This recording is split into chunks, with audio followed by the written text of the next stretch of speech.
It is back to school season, of course, but why should the kids have all the fun? Throughout the year, there are continuing education courses on hundreds of subjects. They take place in schools and community centers all over the Lower Mainland. So here on the coast, we're heading back to class. And over the next few weeks, we will introduce you to some of the niftiest night schools in town. This week's lesson is for anyone in need of a little conflict resolution. Are there people in your life who you might have some difficulty getting along with? Well, then Janet Dean has some advice for you. She teaches the Dealing with Difficult People workshop at the Vancouver School Board, and she joins us now. Hello. Hello. Tell us more about the workshop. What are you trying to achieve here? Well, we've been offering this program for a long time, and we used to call it conflict resolution, and nobody came, but we told it dealing with difficult people, and people go, yeah, I can relate to that. So what we try to do is we kind of help upskill people on how to deal with those poisonous, toxic people in their lives. Who attends your workshop? Nobody that wants to admit it out loud, I think, but you'll have frontline staff who are dealing with customers that are just difficult in a variety of ways on a regular basis. You have supervisors who are learning how to deal with their managers and bosses, and sometimes colleagues who feel powerless within the system and want to get some verbal tools that they can use too. So how does this apply to the average person? I'm for instance, a retail worker, and I have a tough time because the customers are terribly demanding, and I need some advice on how to get along or to the path of least resistance. Sure, and retail's a perfect example because often you hear retail clerks complaining about their difficult customers and don't stop to think about themselves first. So is their back turned to them when that customer comes in? Are they busy talking or texting on their cell phone and creating that tension that escalates into a difficult situation? So in some cases we say check yourself first, and sometimes that's enough to get rid of some of those people in your life.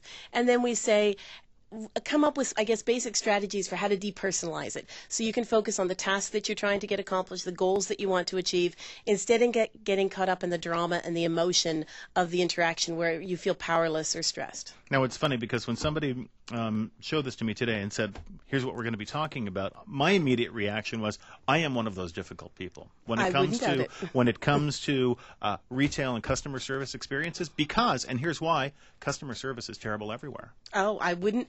Everybody has a different perception on what customer service is, but ultimately your goal is to get your product when you're walking in that store at a reasonable price. That's not an unreasonable expectation. When you meet barrier after barrier after barrier, it's not unreasonable that you escalate. So when we talk about dealing with difficult people, we say remove those barriers, get rid of all the stuff that escalates the situation, because I'd guess on a good day, you're a pretty decent guy. Yeah, but these chumps are going to your class and calling me difficult.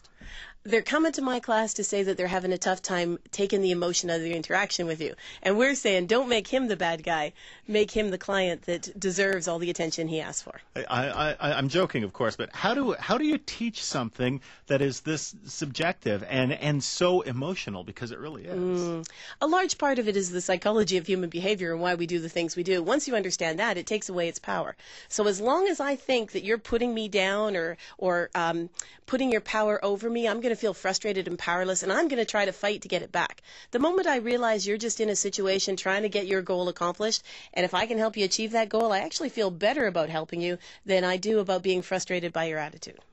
Okay, so coworkers. You deal with a coworker, someone who is your peer, your equal, who you walk in every day and you try to be nice, and they just treat you like dirt. And what I guess the question there is, why do they need to treat you any other way? And I know that's a contentious thing, but do your job, focus on being the best person that you can be, and you don't have to let them bother you. Well, because why they need to treat you any other way is because you have to work together. You're all working toward the same goal. It's much nicer to be in an atmosphere where people get along rather than where people don't get along. Sure, it's absolutely much nicer to be in an environment where people are pleasant, but they don't have to be pleasant. And when you're at work, your purpose is to get the job done. So if you focus on getting the job done, you can let go of some of the personality conflicts. Have you divided people into types of difficult people? Are there degrees of difficult people? There are degrees of difficult people, and they are a variety of types. We have the really aggressive type, who's kind of like the tank that wants to run all over you. And then we have the passive type, kind of the one who always says yes to everything but really does nothing. So you can't rely on them. The passive-aggressive type. Yeah, yeah. Would you do that for me? That would be great. And then they try to guilt you into making sure that it happens. Exactly. So there's some of those. There's the ones, the backstabbers that like to talk behind your back from a sense of insecurity of their own. So, you've got the aggressive, you've got the passive, you've got the social dynamics of people who go behind your back. There's a whole spectrum of types. In our program, in our class, we talk about, in particular, 8 different types and the strategies for dealing with those 8 types. They're the most common. And these are easily identifiable. Easily identifiable. The tank is easy to see because they just roll right over you. The false know-it-all, they're always right. Even when they're wrong, they're always right. Okay. You've got the yes man who says yes to everything. The no person that's always negative. No matter what happens, something is going to go wrong with what's happening in their experience. And then you have the chronic complainer who just is looking for everything that isn't as perfect as it should be and that they deserve. Those are pretty easy types to identify. And certainly archetypes probably recognizable in just about any workplace. Archetypes definitely recognizable everywhere. I bet you're even thinking about some people you know right I now. am not for a moment thinking of anyone who I work with here because I love the fabulous team that I work with, and that's absolutely true. I'm very fortunate. I work with the very best people. In the class, have you encountered anybody who just doesn't get it or isn't going to get it? Or Oh, yeah. Oh, that's the best thing is we get most of the difficult people coming to the class. I mean, they'll sit there and they'll say, well, yeah, but that doesn't work for me. And yeah, but that doesn't make sense. And yeah, but I have to do too much work. So we make sure and break down some of their barriers, too. Do you ever have to go for counseling? No, not yet.